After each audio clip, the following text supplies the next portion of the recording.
Coucou, dans cette vidéo, je vais te parler du cancer et je vais te dire une chose peut-être qu'on ne t'a jamais dite.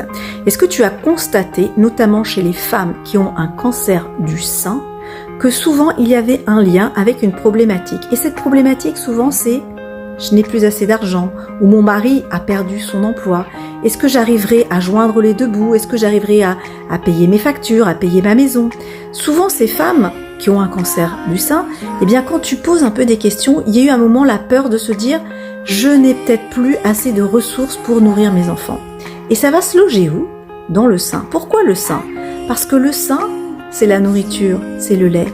Et le cancer, c'est quoi? Eh bien, le cancer, c'est la cellule qui dit « moi, je ne vais pas mourir. Moi, je suis éternelle ». Normalement, la cellule, elle a un jour de naissance et elle a un jour de mort. La cellule doit mourir. Eh bien, les cellules cancéreuses, non.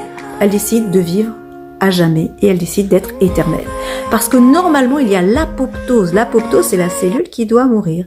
Et si la cellule, elle ne meurt pas, elle veut vivre. Et si elle veut vivre, elle envoie le message à ces femmes-là: ne t'inquiète pas, regarde, je suis devenue immortelle et je me suis logée dans ton sein. Et ton sein, c'est ce qui va nourrir ta famille.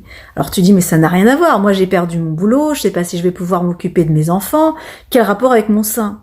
Mais oui, mais le corps a ses raisons que nous-mêmes, on ne connaît pas. Mais en fait, le cancer du sein qui apparaît au même moment où la femme, elle perd son emploi, ou quasiment au même moment, ça doit nous interpeller. La femme, elle dit, bah, c'est depuis que j'ai perdu mon emploi, ou c'est depuis que je savais que j'allais plus pouvoir subvenir à ma famille. Et ben, peut-être 3 semaines, 1 mois et demi, 2 mois après, c'est apparu.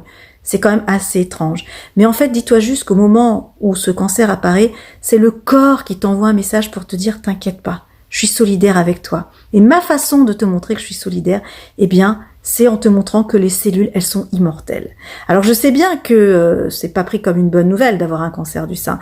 Mais ce que j'ai envie de te dire ici, c'est que plutôt d'être en guerre avec ton corps au moment où il y a ce cancer, dire pourquoi moi, il faut que j'aille faire ma chimio. Dis-toi bien que ton corps, il fait ce qu'il peut.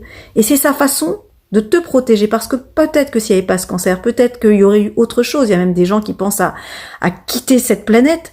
Donc peut-être que le cancer, c'est sûr qu'on le voit comme une maladie, on le voit comme quelque chose de négatif, mais pour le moment, à l'heure où c'est arrivé, le message du corps, c'était de te dire « je suis encore là ». Voilà, c'est peut-être un petit peu étrange comme approche, mais c'est pour simplement te dire que à un moment donné dans la maladie, c'est très important de commencer à décrypter le langage du corps, parce que la guérison, elle n'est pas simplement dans un flacon ou dans un médicament, mais elle est dans l'interprétation et le décryptage que l'on peut en faire. Voilà, si cette vidéo t'a plu, n'hésite pas à liker, à commenter, et si tu veux d'autres vidéos, eh bien mentionne-le, et puis on pourra faire des petites vidéos sur le rapport entre les maladies du corps et les émotions. Voilà, n'hésite pas aussi à t'abonner, et je te dis à bientôt. Salut!